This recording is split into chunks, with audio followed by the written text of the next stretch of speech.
We're going to be talking about the Afuera president. And I'm going to get my information from a very reliable source. This individual, which is a Latina artist, she, her, very important, and anarcho-feminist.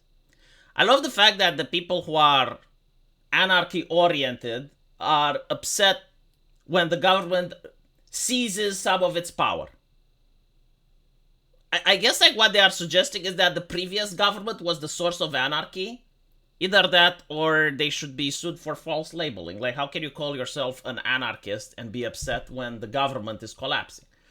Like, the purpose of the government is to instill order, isn't it? Alright, so why are they upset? Well, the reason that I found it the funniest is due to the Orwellian message. Never in my life did I think that I'm going to see a communist talk about Orwell, but here we are. So what is the Orwellian message? Well, apparently if you go in the buses of Argentina now, you're going to see the message which says that if you are identified at a protest, you lose your social welfare plan. Right, so you wanted public transport. You wanted the transport to be operated by the government, and now you're Pikachu face when the government uses what it fucking owns in order to push its propaganda down your throats. Like, what conversation can you have at this point? What else can you say, right? These individuals, they do not even understand simple economics, and I'm glad that they're being trolled. They should be trolled. The government doesn't produce wealth. It never has. It is incapable. What the government does is it takes money from me, it takes money from you, and then it owns that money. Like, literally, once the government seizes the wealth, it owns the wealth and it can do anything it wants with it. Okay? Like, that's how the government produces wealth, by stealing. Now, you can justify that some theft is required in order to run a nation, because you need to pay for the police, you need to pay for the military so that others don't invade you, right? Like you can say that some theft is required to run a society. But once that money is taken away, then the government can do anything it wants. And if it wants to cut your welfare, it cuts your fucking welfare. If it wants to push propaganda down your throats, well, guess what? You're going to have to go into the public transport and see those evil Orwellian messages reminding you that if you protest against the government, it cuts your welfare.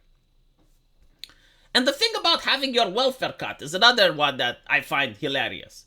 Like, people like myself since 2016 were telling you that if you're reliant on welfare, the government owns you. And now the government does own you. Like, if the government tells you not to protest and you want to protest, well, tough shit. You don't have a job, you don't have any means to sustain yourself, well, you want the government to give you cash. Why would the government give you cash when you're protesting against it? Like when you were a kid, and you were reliant to your parents, right? Because this is basically how you want to live life, like a child. To get money from mommy and daddy, but in this case is the government, right? So when you were a kid and you were getting money from mommy and daddy, if you were spiteful to mommy and daddy, and mommy and daddy would say, well, you're not going to get any more pocket money until you behave. Was mommy and daddy unfair? I mean, probably they were, but now the government is unfair as well. Like, if you didn't like that system, why did you want to create one that is horrible for everyone? Like, this is what you advocate for when you want the government to give welfare. It's called soft power. They do this with foreign states as well. It's not just with citizens. Like, for instance, when the United States decides to give aid to Pakistan, and they're giving foreign aid, and the moment Pakistan does something that the US doesn't want, and Trump says, well, if you do that, we're going to take away your foreign aid, you have the Democrats freaking out. But the reality is that this is what foreign aid is actually used for. It's soft power. It's like, we're going to pay you so that you behave the way we want you to behave. The moment you step out of line, we cut the foreign aid. Is it rocket science? No, seriously, like, are we talking about shit here that's against human nature? No one has thought about these before? Let's see, what else is the anarchist complaining? They're complaining that the bus tickets are going to go up because the government is taking away subsidies from public transport. Excellent, I wish they would fucking do it here. Like, I don't drive a car. I don't take the bus. I walk for a living. You know, sometimes I go like 40 minutes to the next supermarket, 40 minutes to come back. I consider it good exercise, right? But for some fucking reason, the government needs to take away my taxes and give it to some other person? Why though? Why are you taking money away from my starving family? Why are you taking money away from me, which I could give to my friends, and you're giving it to some other anarchist twat to go with the bus for free? Or at least underneath the market price. Like, if the market doesn't find the public transport to be sustainable, then the public transport isn't fucking sustainable, is it? Jesus. Like, this is ridiculous, isn't it? Like why should a public company have monopoly over transport?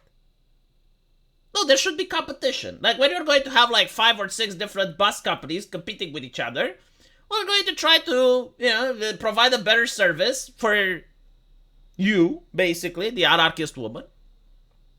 Either by lowering the price of the ticket or by providing better accommodations in the bus, so on and so forth. So what I predict is actually going to happen is that, yes, like for the next couple of years probably, bus tickets are going to go up, unfortunately, and it's going to be difficult. But after a while, they're going to go down. Because you're going to have more competition. There's going to be more buses, more companies that are struggling with each other. And if they don't get taxed, holy shit, like, you're going to get a lot of competition then. It's going to be like, well, have you tried setting a bus company in Argentina? Like, you don't have to pay taxes. Oh, really? Anyway, the other thing is the evil landlords. I love this. I don't understand like why communists hate the landlords more than anything else. They hate the landlords more than the bankers. They hate the landlords more than the journalists. More than the World Economic Forum. More than the politicians. I don't know what they have with the landlords. But I assume they never rented a place in their entire fucking life.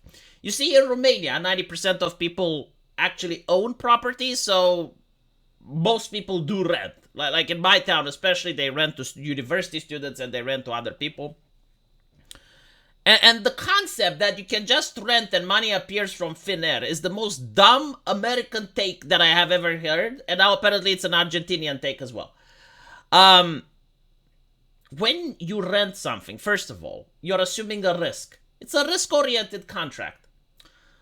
The person you rent it to may not pay the rent. The government, the CDC can issue a moratorium, which makes it so that you don't get the money that you're supposed to get.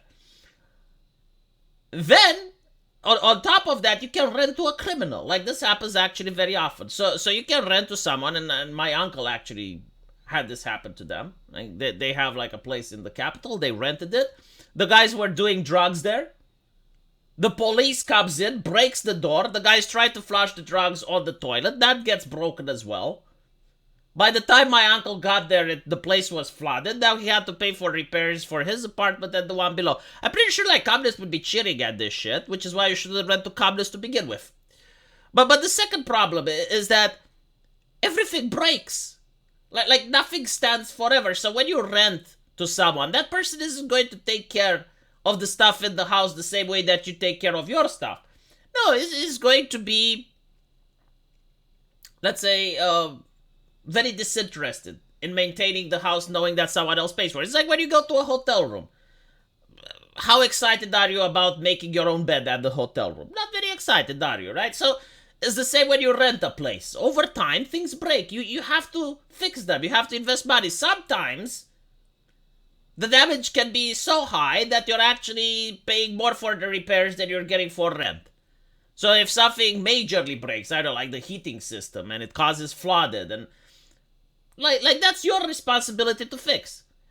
Of course, there are some landlords who don't fix it, but that's illegal. Like that is in the contract. No one is arguing for that. I don't think even the Argentinian president himself would argue that, yes, well, the landlord should not fix his shit.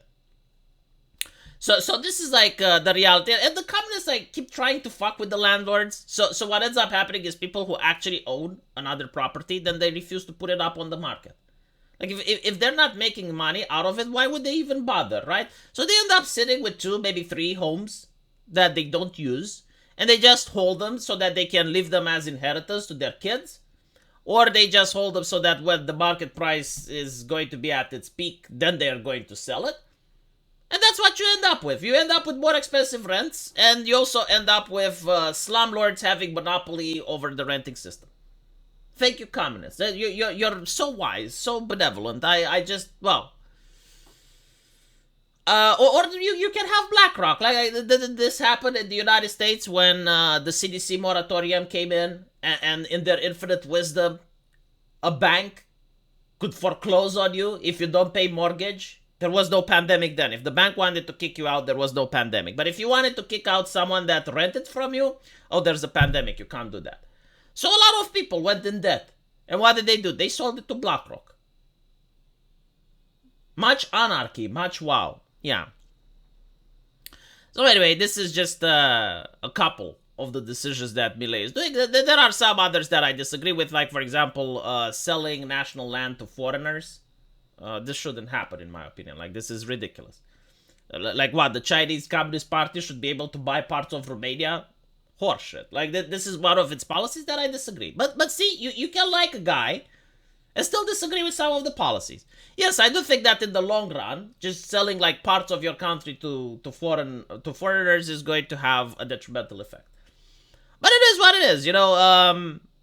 It shouldn't have gotten to this point. Like, someone like Javier Milei should never be in power. But when you create the state that Argentina is in right now, a lot of people are wondering, well, how worse can it be? Well, probably not going to be more worse than it is now, is it? Afuera. Let me know what you guys think. And as usual, I will see you in the comment section. Take care.